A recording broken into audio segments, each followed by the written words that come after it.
Hey everyone, welcome to a new episode of Parenting and You with me, Dr. Shefali.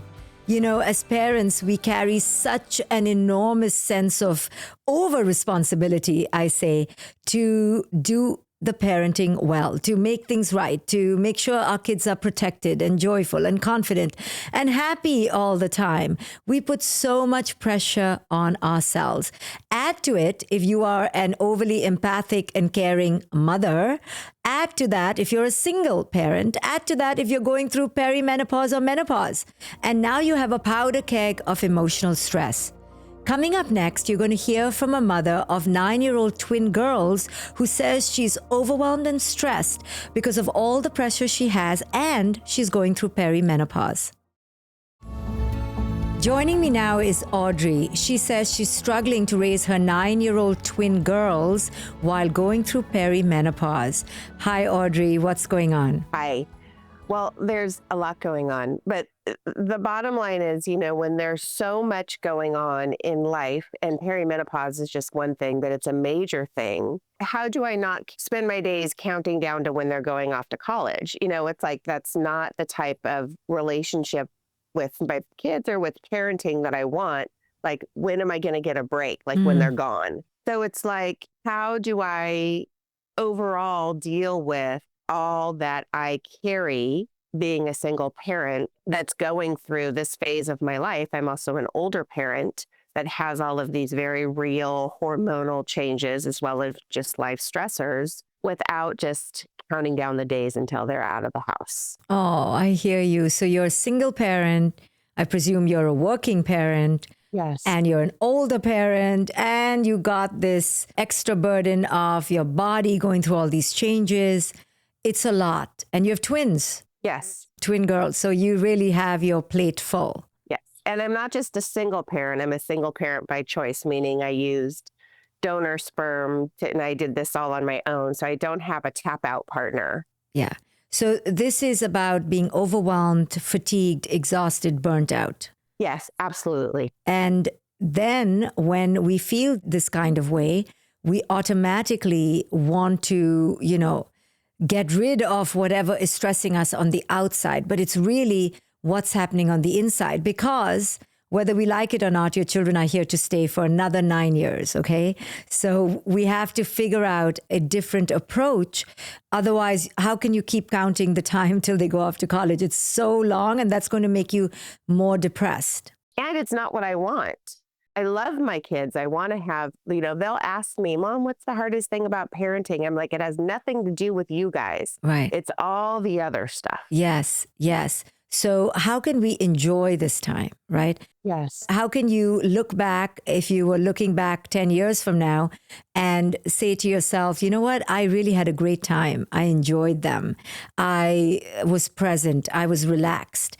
And it sounds like you're anything but present or anything but relaxed, right? Yes. So what in your life needs to change, right? So there's this internal world that you occupy, and then there's an external world. But I think many of us get so caught up in the external world, our children, our work, our clients, that we forget that there's a lot we can do on the internal to make tiny shifts that will change your whole attitude toward your external life. Right now, your external life is ruling the roost. And this is a mistake many of us humans make, but certainly mothers. We believe that we are the product of our external events, external situation. And we're not. Your children, your external life is not the ruler here. The ultimate ruler is your internal life. So there is a pressure in you that is adding burden. There is an internal critic, an internal achiever, an internal perfectionist that is driving you to feel this sense of internal pressure. It is not your children. It's not even perimenopause. And I'm not minimizing the children and perimenopause. It is your attitude to your children and the attitude to perimenopause that is adding the greatest stress. So what is your internal voice? What does that sound like? You're not doing enough. You're not doing it right. You're doing everything halfway. I have a voice from, childhood, which is like, you're bad, you're inauthentic, there's all this stuff, but around the parenting, it's like, it's not enough. You're not doing it right. Imagine approaching every day and every day with your kids with this sense of crippling inner shame. Mm-hmm. Of course, you're going to not be happy. So when you say you want your kids to go to college, I know it's not that you want them to go to college. It's you want this feeling of exhaustion and burnout and shame to end. Yes. But it's not going to end, Audrey. And you know that. You're going to just create it in another way, right? So your ultimate demon is not anything other than the way you've learned to talk to yourself. And I don't have to ask you, you probably already know where this internal shame comes from, Mm-hmm. right? It probably comes from one of your parents. I don't know. Tell us if you want to. Yeah. I was raised by a narcissist father. I never knew what I was going to get in terms of mood. It was inconsistent, erratic, emotionally, verbally abusive, so I was scared to death. And I think that I internalized something that I was inherently bad because I really took in my environment that, as long as I was good, then he would be calm.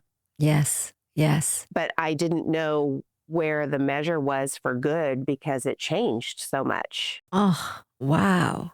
Right? Right. So I couldn't even really plan for that. And I couldn't really set myself up to succeed, to be good, because I had no idea what that was. Something that was good yesterday was not good today. Yes, yes. And it's scary. Yep, yep. So, Audrey, the question you have to ask yourself is, when are you going to stop being the obedient good girl? Because you're still listening to your father. Yeah. Right? He's still dominating. He's still having complete rent-free control of your mind, right? You still are such a good girl that you're still being obedient to that voice. Yuck. Did you know that about yourself, that you were still a patron to his abuse? No, I've been saying for a while that I've healed all that stuff, but apparently this is a deeper layer. Yes. Whenever a parent comes to me, and this is for me too, whenever I or a parent expresses a deep frustration with their external life, a deep sense of loathing, like, I can't believe my husband is like this, or I can't believe my children are like this, or I'm tired, or it's menopause or perimenopause, I know that it is much more to do with their internal critic, their internal shame, than the actual circumstance. They are feeling overwhelmed by their external life situation because they are feeling so much shame that they cannot control the external life situation. But external life situations are never meant to be controlled. It's always out of our control. And the helplessness, the frustration that we feel that we can't manage the external life situation is coming from an old internal perpetrator, an internal critic, usually from a parent. And we are still betrothed to that parent. We're still 3 years old, listening to that parent instead of saying, F off, I'm done with you. I'm not listening to you. I am enough. I am enough. I am enough. And truly, it's not even positive psychology and just spinning it, a true acceptance that you have lived a lie, right? And so when you look at your children and you think, I'm not enough, this is not enough, they are not enough, it's a lie. It's a lie. It's a lie. They are enough. I am enough. It is enough. So this internal tape of yours is ruining your present moment. And it's actually causing worse stress in your life. It's causing you to act out. It's causing you to use substances, whatever. It could be any kind of distraction. And it's causing you to not be present. So you've not healed from your father. And I say this not in a way to be judgmental or, upsetting to you, but really to tell you that that is the problem, not your children, not perimenopause. It's this internal pressure you put on yourself, Audrey. Mm-hmm. You're hard on yourself. And it's not even you're hard on yourself. You're just listening to your dad's voice that you've internalized. So your children feel that. They feel that every time you look at them, they're not good enough. You're irritated with yourself. Aren't you always irritated with yourself, like upset with yourself? Yes, always. How does that sound in your mind? It's like if there was a word, what's a word bigger than like disgusting or so disappointing or Like, that's the last thing that I wanted to do is pass that stuff on to my kids. Yeah. But as you're talking, I hear it. They have verbalized stuff about not feeling good about themselves. And I'm just like, where did this come from? Because the words that I say to them are so the opposite. Yes, yes. But your energy is very critical about yourself. You're annoyed, you're frustrated, right? I can see it even in front of me that energy is hard. You're heavy on yourself. You're relentlessly difficult on yourself. Mm-hmm. And I can sense that energy in you. And you're not giving yourself a break. When does Audrey talk about herself in a truly celebratory way? Are you truly forgiving of yourself? No, right? You're saying no. You're shaking your head. And this is why menopause and perimenopause becomes more difficult. Because whenever you feel a symptom, you're angry with yourself. Whenever your children act out or they're difficult, just like children are, you're angry with yourself. Yes. You're acting like it's your fault. Yes. And your father made you feel like that, but now you're making you feel like that. So in a way, you are narcissistic to yourself. You're so self-absorbed, you're blaming yourself constantly as if you are the cause of everything, right? So you have internalized that narcissistic perpetrator in yourself, and you're just mean to yourself. You've become the abuser to yourself. Right? So it's not your children. It's not perimenopause. You are an amazing mother. You love them. What's blocking you is this internal perpetrator. I see that you're looking a little emotional. Yes. So what's coming up for you? Well, this is not what I expected from today. And I worked so hard to heal so much stuff. And I'm just so shocked that it's still here. But it's right. So imagine that your life was actually good. Imagine that your children are actually pretty okay. They may be a little messed up, but I haven't met a single child who isn't. You're pretty good. What would that feel like to imagine that about yourself? That, you know what, I'm pretty okay. I'm not perfect, but I'm pretty okay. I'm a good person. I try hard. I work hard. I help a lot of people. What would that feel like to think of yourself like that? I feel like I would be freed up and have more space in my mind and in my life. And I feel like I would maybe experience joy because I also have not been experiencing joy at all. Yes. You were raised by a really cruel parent, but your internal parent is as cruel. And you haven't replaced your internal parent with a loving, soothing, kind parent. Yeah. You've not become your own loving, kind parent. How do you expect to be that to your daughters? So the job now is to reparent yourself with soothing, kindness, safety, acceptance. I don't hear that voice, right? You don't hear that voice. So we have to replace the abusive parent inside you with a loving parent. So what does a loving parent say to their children? You're doing a good job. You are good. Everything is okay. It doesn't have to be perfect. Relax. Let it just flow. Be easy. You never heard that in your childhood. So you can't be really hard on yourself now because you haven't done that to yourself. But that's the voice that I want you to begin to embrace and nurture. And maybe you have to work with a coach. You know, I have a coaching institute. We can get you a coach. That's the voice that the coach needs to elicit out of you. And that is a parent that you still haven't become for yourself. Mm-hmm. So at least now you have direction and you know, oh, that's what I need to work on. Not my perimenopause, not my children. I need to work on truly raising myself in a loving way. Yes. I have abandoned myself. Yes. That one I feel hugely. So let's not think of the kids of perimenopause. Let's work on internalizing a loving parent. Thank you, Audrey. Thank you for being vulnerable, for letting me share some wisdom with you. Thank you, Dr. Shefali. I appreciate it. You know, I really felt Audrey's struggle, and it's a struggle that many of us humans, especially mothers, go through. We feel exhausted. We're burnt out. We put so much pressure on ourselves. And then we begin to believe that it is our children who are at fault, or it is the boss or the friend or the colleague.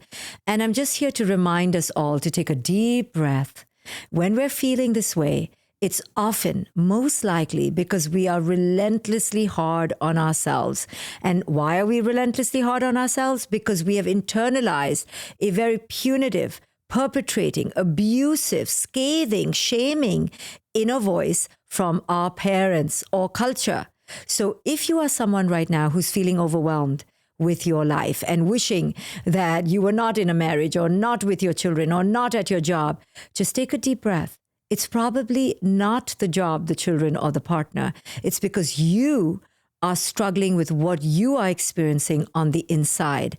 You know, by our failure to pay attention to our internal landscape, we often scapegoat our external landscape. But the answer is always within. Coming up next, a mother who's struggling with her teenage son's emotional issues after her husband passed away. We're now going to meet Vita. She's having issues with her 14-year-old son after her husband passed away 5 months ago. Hi, Vita. I'm sorry to hear about your loss. Thank you so much, Dr. Shefali. Thank you so much. I'm so grateful to be here. Oh, thank you, Vita. So you're struggling with your son because things must be very traumatic for him right now. I would say I receive a lot of guidance and help, and you are the one who is guiding me to this process with your podcasts and books and all the content that you are giving to all of us, the parents, to just be able to raise more conscious generations so we can transform the whole world. So I really hope your mission to be fulfilled with grace. I just want to start with how grateful am I Thank you. all your work and this podcast. So I would say I'm not struggling really so much with how to integrate the grief in our life, because honestly, I think I've been on the way of conscious parenting even before I to have kids. Like a child, I had a quite hysteric mom. I've been born in Bulgaria. I've been raised in Bulgarian communist society when I was little, so it was kind of normal the parents to love us, but showing their life through control and shouting and giving some physical also punishments. So since I become a teenager, I knew for myself that if I will have a kid, my way of raising my kid will be different. Okay, this time I didn't have the information about different ways because, as I mentioned, I was living in communist country with not so much information, not internet, etc. But on my 27th, me and my husband traveled to India, and India changed my life totally and my perspective about what means family and what means to be a parent. And we had also 9 years relationship with my husband before we to decide to have the kid. So I really, maybe it was also kind of my controlling. I wanted to be sure that if I'm going to be a mother, I know what I'm doing. And also I wanted to be sure that our relations with my husband are already on the level that, okay, now we can have a kid because we are okay between us. Excellent. So what is your main concern that I can help you with? So I thought everything is okay. And I thought in any way I didn't create problem in my kids, but obviously I created with a lot of changing that we passed in our life since we had it. Mostly like changing countries. So he was born in India. And on his age of 3.5, we left the country, not on our wish, and in the circumstances in our life being that we need to leave now. And honestly, I took it very emotionally. And I kept, I think, to be conscious towards my son, but I don't think I've been conscious around him. So a lot of drama around him, not towards him, but a lot of crying, a lot of depression from my side. Like, I want my India, I don't want to live in Europe and all these things. So probably I gave him the idea that when there is a change, there must be stress. Because since then, I realized that with every change, there is stress. So our next change was UK. We left after India in UK for 4 or 5 years, where he was quite happy. But then I decided to move to Tenerife. And this is when he was 8 years old, maybe. So then he started to do this with his t-shirt a little bit and, you know, like just small things. So basically what you're saying, he began to do like picking on his shirt, sucking his shirt, like a little bit like OCD kind of things? Yes. Okay. Yes. Okay. So now he's 8 years old. You came to Tenerife, and what happened there? So I become double consciousness when I saw him doing this with his t-shirt. And I've been there for him to help him with school, with the new language and all of this. So disappeared after 1 year, okay? Then on his age of 10, he started to be very like, he really wanted everything in his room to be very good arranged, like his shoes for home to be in the absolutely good level, his curtain to be in a super arranged level. So one night I asked him, why for you is so important this curtain to be like that? And he said, Mom, because I have OCD. He was the one who told me on his age of 10, Mom, because I have OCD. And my non-conscious reaction was, okay, so the new cool now is OCD. So I really didn't take this serious. Then came the passing away of my husband, when started this washing of hands and using a shower gel and things like every 10 minutes, honestly. And also he started to be disgust of everything, like even from his own phone. He was asking me to clean his phone like every half an hour because maybe there is, and he started to become like, also if we have some visitors in home, if the visitor go to the toilet, he was shouting from his room, asking him if he washed his hands. It was crazy. So this is when I wrote to you the message. Since then, I think that now it's a little bit better, but he started to be very reactive in school.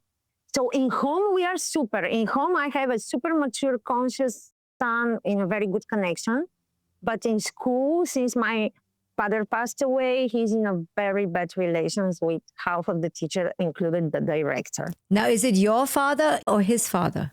His father. Yes, sorry, his father. And was his father ill for a long time? No, I mean, he's been, but we didn't know. So what happened, everything happened for 2 months in our life. Okay. From the moment he had headache, he passed away after 2 months, and we didn't know nothing before that. We've been absolutely normal family without any signs that this is coming to us. It just happened for 2 months.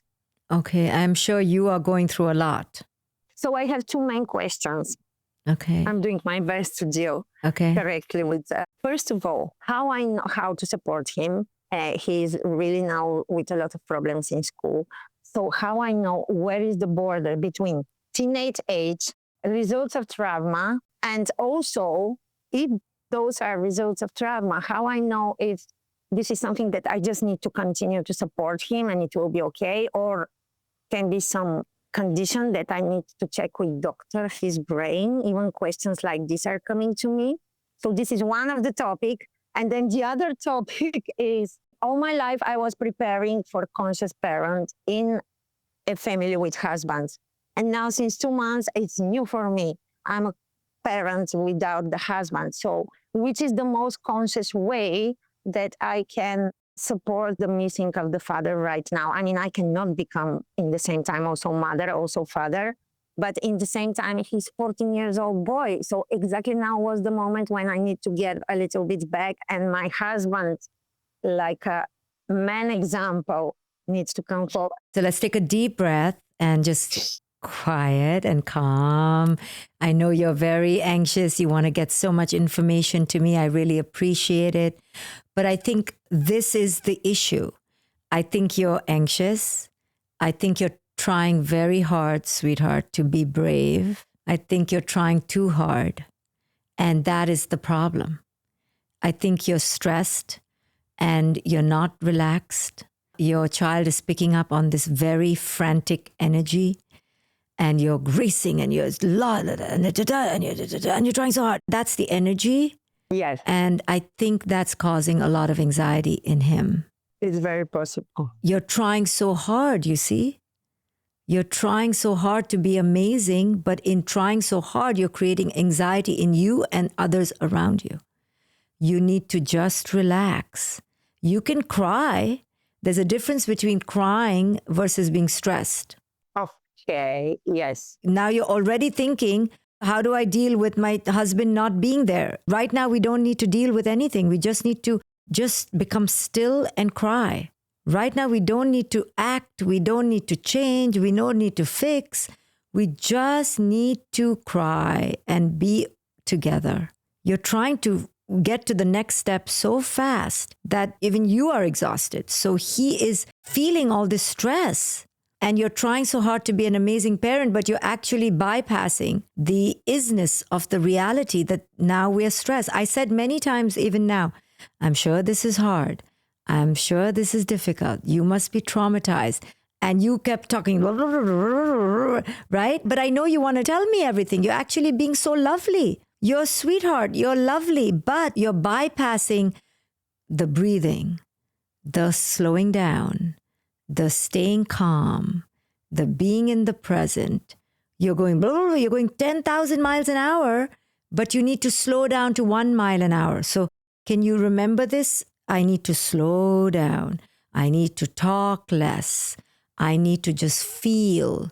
So what is OCD? OCD is feeling so many feelings inside your body that it scares you so much because you feel out of control that you try to manage the anxiety through control.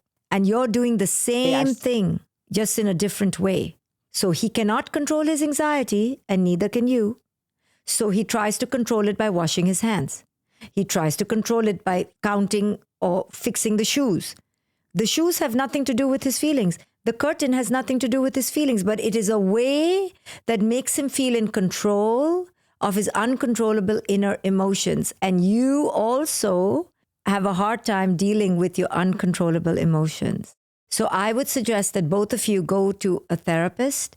Okay. He definitely needs professional help. You can do it online with many people who are very good at treating OCD.